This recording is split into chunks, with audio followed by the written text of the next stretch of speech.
l'exposé suivant, je l'avais un petit peu de but en blanc qualifié du jardin botanique au jardin pédagogique. Alors, il faut savoir que les universités ont abandonné des espaces. Historiquement, j'ai eu l'occasion de collaborer avec plusieurs collègues européens, et parmi ces espaces abandonnés par les universités, il y a les jardins botaniques. Alors, l'ULB n'a pas tout à fait abandonné son jardin botanique.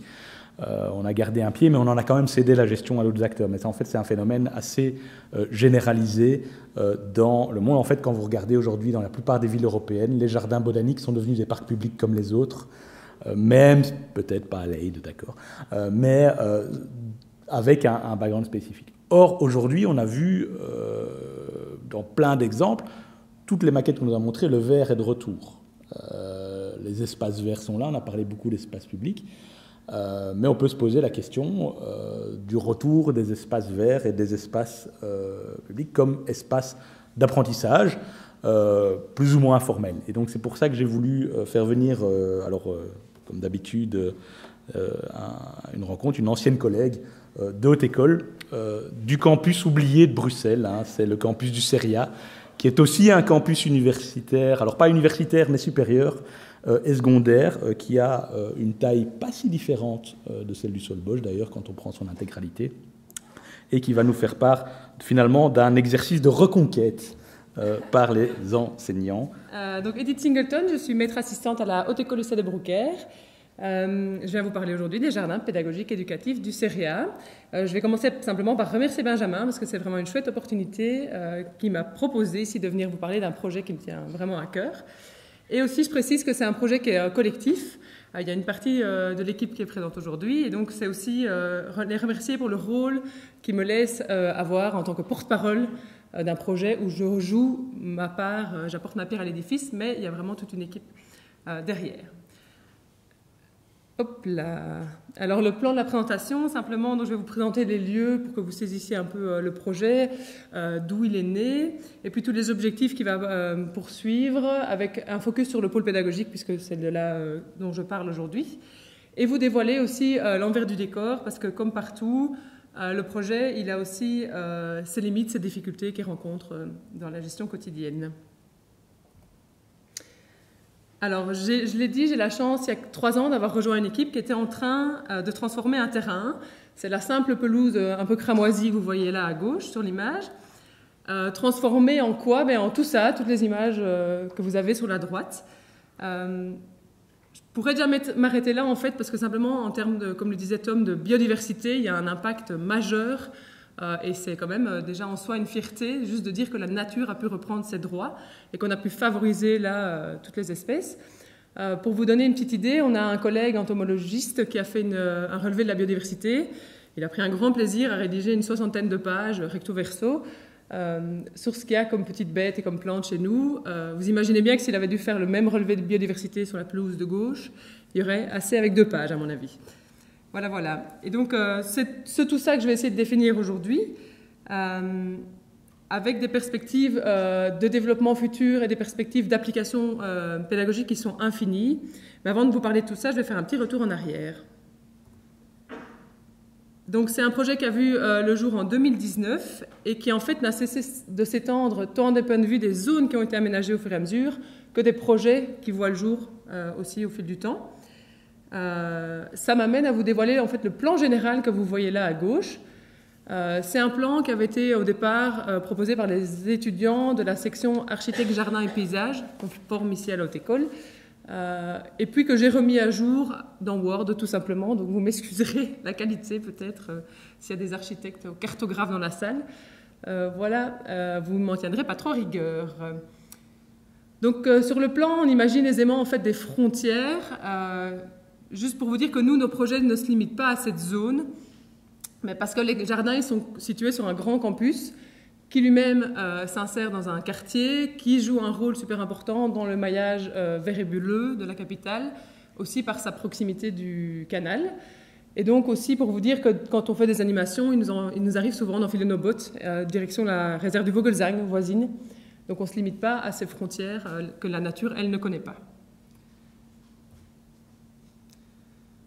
Voilà, vous avez sous les yeux la liste des 6 zones qui sont actuellement délimitées sur le campus et leurs fonctions respectives.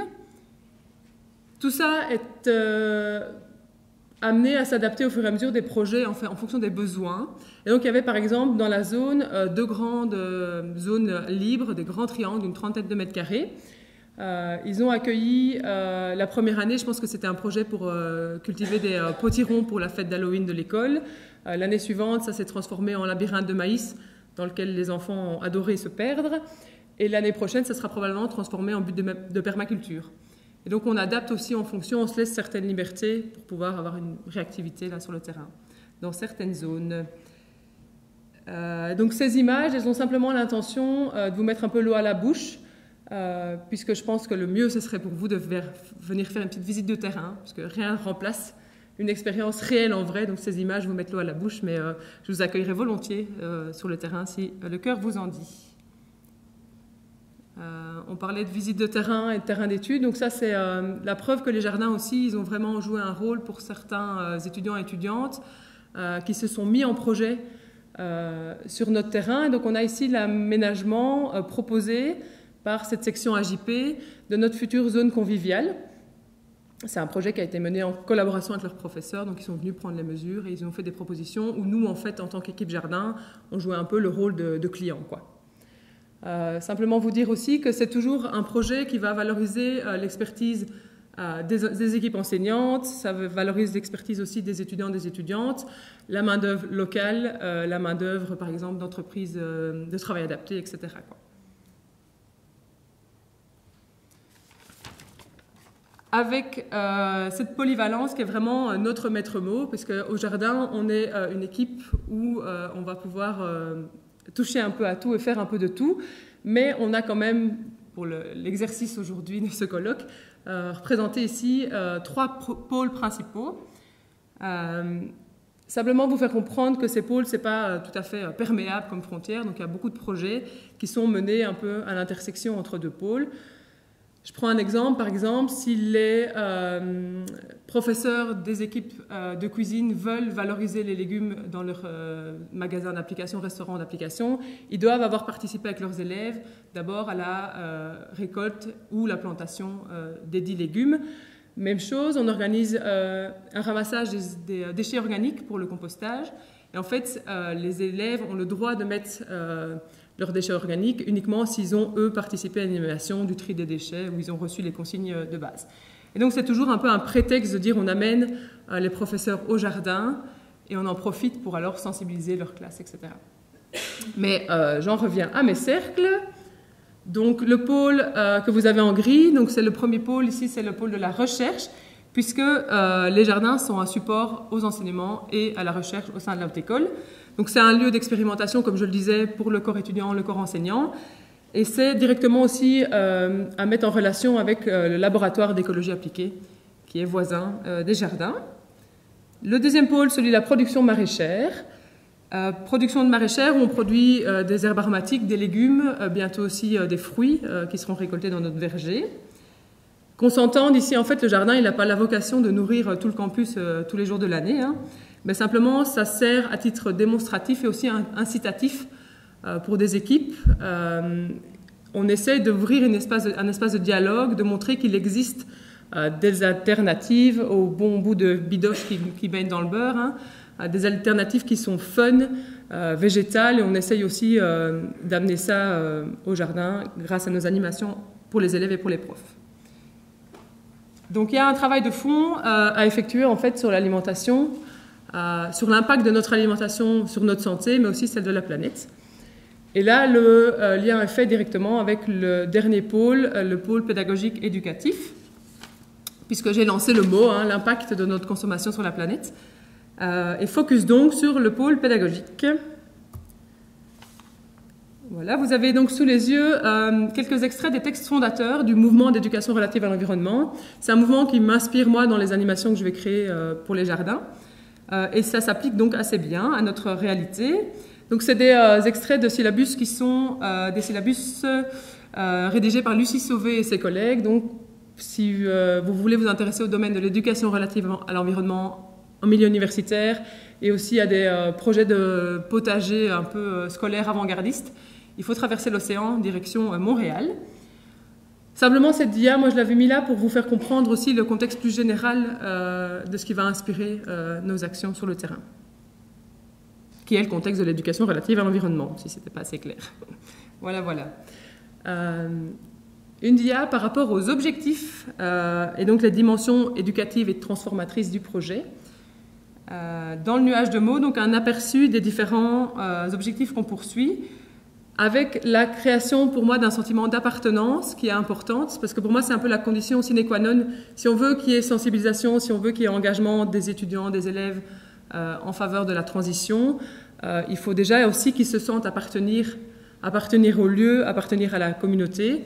Et donc là il y a une notion qui est de Louis Goffin, qui est que l'environnement est un socio-écosystème.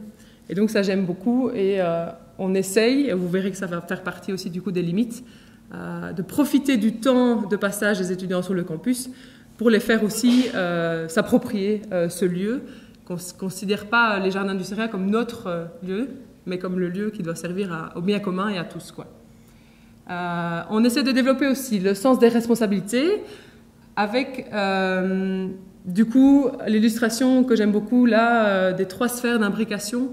Donc on va partir beaucoup du sens, du pourquoi, qu'est-ce qui fonde moi mes actions en termes de valeurs, pour après essayer, tenter de pouvoir les exporter à sa communauté, à son environnement, son milieu de vie, et puis des constats qui s'exportent aussi à l'échelle de la planète tout entière.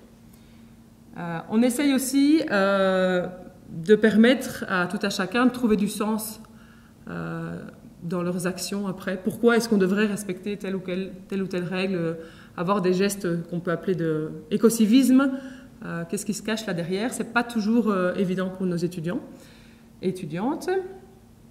Et puis avec des développements de compétences, comme j'appellerais ici, c'est des savoirs agir concrets, la transmission des éco-gestes, etc. Donc des bonnes habitudes qu'on espère après pouvoir transposer de notre milieu de travail, du milieu d'école simplement, des étudiants, vers leur milieu familial, la sphère privée, etc. Aussi, les jardins, ils sont en fait pour moi un lieu plutôt apaisé, en dehors du tumulte un peu qui règne sur le campus là, la plupart du temps. C'est un lieu où on a l'occasion de se relier avec le vivant, avec aussi la nature. Ça peut paraître tomber sous le sens pour la plupart d'entre nous qui avons la chance d'avoir une maison avec jardin, d'avoir été élevés à la campagne, mais il faut savoir que Haute École Lucia de Brouckère, c'est un public particulièrement précarisé, et donc c'est des étudiants qui n'ont pas toujours eu l'occasion dans le cercle familial d'avoir ce lien avec la nature, avec des comportements parfois qui vont jusqu'à la peur de la petite bête ou la peur de se salir les mains. Et donc je trouve que c'est une question aussi d'égalité, de donner à tout le monde cette chance d'être en contact avec la nature, les éléments. Et donc les émotions sont aussi les bienvenues et tout ce qui est sensibilité, etc. sur les jardins du Céria. Et puis, on en a beaucoup parlé, en tout cas depuis là ce matin, la question de l'exemplarité qui se pose. Parce qu'on ne peut pas, nous, alors aller prêcher cette bonne parole sans avoir un comportement exemplaire. Et donc nous, on essaye aussi d'avoir un certain cadre de valeurs, d'utiliser des matériaux de récupération, d'essayer de récolter les graines pour s'en resservir les années suivantes, de participer aussi à notre manière à la circularité avec le projet du compost, etc. Et Benjamin le disait, moi j'aime beaucoup voir le jardin du Céria un peu comme un village de Gaulois ou une zone à défendre, parce qu'il y a eu un projet tout à un moment donné de master plan, donc on allait repenser un peu le campus du Céria. Et donc, on a dû lutter activement, enfin plus ou moins activement, sur le projet de création d'une espèce d'autoroute qui traversait notre zone biodiversité, quoi. Donc, je crois qu'à partir du moment où on dit, voilà, non, on a planté des arbres, il y a une valeur intrinsèque à la nature. Mettez votre autoroute un peu plus loin, mais pas chez nous, quoi. Donc, voilà, c'est une question d'engagement, mais je crois que l'ULB est engagé, donc voilà. Voilà. Alors pour vous dire aussi, là encore, on est sur le pôle pédagogique. que pour moi, l'environnement, c'est pas que l'affaire du prof de sciences. Donc, même si mon collègue prof de sciences était un des pères fondateurs du projet, hein, je dois le mentionner, on essaie vraiment que tous les profs se disent « je peux et même je dois », enfin j'espère qu'ils arriveront à ce constat-là comme moi, me saisir de ces questions de transition. Peu importe le cours, que ce soit les cours de cuisine, les cours de musique, les cours d'art plastique, on a eu des chouettes projets. Un projet dont j'aimerais bien vous parler ici, donc on a mené avec les professeurs de mathématiques de la section ici pédagogique, donc des futurs instituteurs, institutrices, c'était l'aménagement d'un pied d'arbre. Et donc les étudiants futurs profs devaient planter des bulbes dans un pied d'arbre qui faisait 1,20 m sur 1 m. Et donc, prof de maths, calculer la superficie, sachant qu'on plante un bulbe tous les 6 cm, combien de bulbes je vais mettre sur ma surface. Donc ça, c'est un exemple de ce que pourrait être un projet dans les écoles primaires, même en région bruxelloise. Je dis même en région bruxelloise parce que ça m'emmène au troisième enjeu, l'enjeu de l'éducation relative à l'environnement en ville. Puisqu'on sait qu'il y a toute une partie de cette population qui n'a pas accès à des espaces verts suffisamment sauvages, mais qui a quand même aussi en ville prétexte à faire des sorties, à sortir des 4 murs de sa classe. Et donc il faut avoir un point d'intention là sur ces petits-enfants qui, ou non, ont à disposition des cours de récréation végétalisés. Voilà. Et puis je terminerai ici pour les enjeux avec quand même cette question que cette transition amène en tant qu'enseignante. Moi, c'est quelque chose qui me travaille beaucoup dans la sphère privée. Donc, en étant en transition, j'ai ce rôle aussi de professeur et je me dis comment est-ce que je peux être en transition le samedi et le dimanche dans ma sphère privée familiale. Et puis, qu'est-ce que je fais de ça du lundi au vendredi? Donc, comment je transmets cette forme d'engagement à mes étudiants du lundi au vendredi, quoi. Et donc, moi, j'ai commencé à enseigner il y a une douzaine d'années, je pense, à l'époque où je pouvais encore me positionner comme celle qui savait, qui allait dire aux étudiants, mais attention, voilà les enjeux, climat, biodiversité, mobilité, c'était un peu aussi ma porte d'entrée là, dans les questions problématiques environnementales. Et puis maintenant, on se rend compte que toutes ces informations arrivent en masse sur les médias, les étudiants en entendent parler et doivent réceptionner après ces infos. Il y a toutes des émotions qui sont créées et comment nous, on va les gérer. Si on essaye de les susciter et de les faire se mobiliser, comment ne pas perdre de vue tout ce qui va rester peut-être plus en interne, quels échos ça a à l'intérieur de chacun de nos étudiants et étudiantes. C'est une question pour moi qui est centrale dans l'enseignement et donc du coup dans l'enseignement en contexte de transition. Voilà. Par rapport juste à cette question de prof de sciences ou pas, nous on a évacué assez rapidement le problème. Simplement, dans les animations qu'on propose au jardin, on va privilégier des portes d'entrée sur les grandes thématiques environnementales. Et donc, l'alimentation saine et durable, c'est vraiment notre dada, sachant qu'historiquement, en fait, le campus du CERIA, c'est un campus où il y avait beaucoup de métiers de bouche, restauration, etc. Donc, on donne beaucoup de cours de cuisine dans les écoles secondaires qui sont nos partenaires sur le projet jardin. On parle aussi biodiversité, mobilité, la question du sol et des techniques d'agriculture bio, etc. Et puis d'aménagement du territoire, par exemple, avec le master plan dont je vous ai parlé. Voilà. Donc on a fait le tour du propriétaire ici. Je vous montre l'envers du décor. Donc ce qu'il faut comprendre, c'est que les jardins du CERIA, c'est à la fois une zone géographiquement située, mais aussi des projets qui peuvent s'exporter. D'un point de vue humain, donc le jardin du CERIA, il fonctionne avec une équipe de terrain, ce que j'appelle le trio, composé donc d'un coordinateur, de moi-même chargé de mission pédagogique et d'un maraîcher qui est lui à temps plein et qui vient aussi en appui aux animations. Comme je l'ai dit, les pôles sont constamment en interaction, donc il n'y a pas de raison que d'un point de vue humain non plus, on ne soit pas polyvalent, quoi. Voilà. Ça fonctionne avec un comité de pilotage qui va se composer du coup des directeurs de la Haute École Lucien de Brouckère pour laquelle je travaille, mais aussi de la direction de la COCOF. puisqu'on reçoit beaucoup de soutien de la part de la COCOF et aussi d'un conseiller CP11, qui est le réseau pour lequel on fonctionne. Voilà. Je ne sais pas si j'oserais qualifier le projet d'autogéré, mais il est en tout cas géré avec la plus grande concertation possible.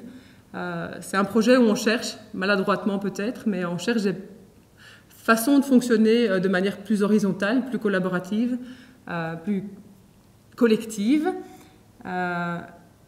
Mais ça, c'est une recherche et ça fait sens pour nous trois, l'équipe de base. C'est pas toujours comme ça que fonctionne la grosse structure, le paquebot, institution, haute école notamment, et COCOF, c'est pareil. On est dans un contexte hyper hiérarchisé, dans un campus qui est bicommunautaire, donc ça facilite pas toujours les choses non plus. Et donc ce caractère multipartite, il a des avantages, des inconvénients. Maintenant, je dois dire franchement que le secret de la réussite, ce qui fait qu'on n'a fait que se développer en fait depuis 2019, c'est qu'on a vraiment eu le soutien de la COCOF en la personne du directeur d'administration enseignement.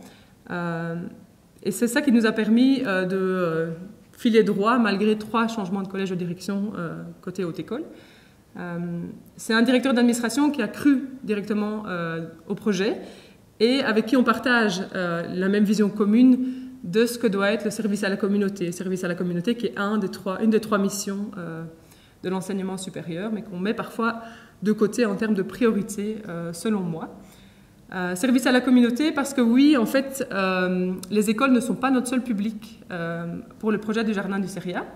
On a mis un point d'honneur à faire profiter du projet un maximum de personnes, notamment aussi dans les périodes qui étaient un peu plus creuses d'un point de vue scolaire, donc pendant les vacances scolaires. On a organisé avec l'ADEPS, le centre ADEPS voisin, des partenariats où on a aussi des enfants qui viennent profiter de nos animations pendant les vacances, les congés scolaires. On ouvre nos portes aussi aux habitants du quartier lors des journées où on est partenaire du festival Nourrir Bruxelles. Donc on essaye aussi de créer ce lien avec le quartier. Et ça n'a pas été toujours facile, notamment dans la période Covid. Voilà. La cellule transition de la COCOF qui profite des lieux aussi pour la mise au vert de ses agents et qui organise des journées de la transition aussi en partenariat avec l'équipe des jardins. Et puis la Haute École, par exemple, qui a organisé son team building à la rentrée ici. On travaille en réseau aussi au sein de l'équipe de terrain. Donc le maraîcher est en réseau avec les producteurs bruxellois. Et moi-même, je suis en réseau avec tout ce qui va être le réseau ID, qui porte bien son nom. Réseau ID qui va gérer les matières d'éducation relative à l'environnement, ici pour Bruxelles. Ma mission aussi, en tant que chargée de mission pédagogique, c'est de créer des outils. Et donc, j'essaye de développer aussi des outils pédagogiques avec toujours le souci que je partage avec mes collègues de mettre ça à disposition gratuitement. Et donc, on a des outils pédagogiques qui sont distribués. On essaye d'exporter un peu notre démarche, nos outils dans les écoles, qu'elles soient partenaires ou non d'ailleurs. Voilà pour le public. Et une dernière dia déjà pour vous parler donc des questions que ça soulève, ce projet, et des limites assumées de notre démarche. Parce que c'est bien beau tout ça, hein, vous me direz, voilà, ce projet, dans les photos, ça a l'air vraiment super terrible, quoi, mais dans les faits, en fait, on fonctionne à notre échelle, où on a pour le moment encore un grand regret, c'est de fonctionner individuellement, donc prof après prof, sans se substituer aux profs, mais on essaye, voilà, c'est quand même une question de relation, donc d'inviter des profs qui va venir avec du coup sa classe et d'avoir plus en plus d'impact en touchant de plus en plus de personnes. On espère quand même à terme pouvoir non plus travailler pour les profs, mais travailler avec les profs, voire même que les profs se saisissent un peu de l'enjeu, viennent en autonomie aussi sur les lieux, quoi. La question aussi qui se pose par rapport aux profs, je l'ai déjà dit, c'est que c'est interdisciplinaire en fait l'éducation relative à l'environnement et donc on ne peut pas se contenter de cloisonner les matières comme on le fait traditionnellement dans les classes et dans les rangs de l'université et de la haute école, c'est pareil. Il faut travailler de manière plus transversale et donc donner du temps aux équipes aussi pour pouvoir mener à bien ce genre de projet, pour pouvoir se réunir et monter alors du coup un truc qui serait plus transdisciplinaire. Ça, c'est un grand défi qu'on se lance pour les années futures. Voilà. Alors, Comme je l'ai dit, donc, on est là, on tâtonne, on se lance, on cherche ensemble des moyens de fonctionner. C'est pas une science exacte, ça ressemble plutôt même parfois à un joyeux bordel. Mais c'est un espace qui est en chantier perpétuel et l'équipe aussi est en chantier. Ça demande aussi de pouvoir à certains moments penser un peu en dehors du cadre, d'être créatif, même si souvent le cadre institutionnel, hiérarchique, nous rappelle à l'ordre, avec ses façons aussi de manager, etc., qui sont parfois peu adaptées pour permettre les initiatives, la créativité, et aussi pour faire face à l'urgence, en fait, selon moi. Et donc, c'est un peu l'inertie du système que Tom évoquait tantôt. Les autres écoles et les UNIF ne font pas exception à cette certaine inertie. Voilà. Et puis, par rapport aux objectifs dont j'ai parlé, on essaye vraiment que chacun s'approprie les lieux, qu'on ait un sentiment d'appartenance, puisque moi, je postule qu'il faut d'abord avoir créé un certain lien avec l'autre qu'humain, l'autre que soi, pour pouvoir après développer des sentiments de curiosité, pour avoir envie d'en connaître un peu plus, des sentiments aussi de lien affectif, et que si on n'a pas ça au départ, on arrive, nous, avec nos éco-gestes, etc., qui tombent un peu sur les étudiants comme des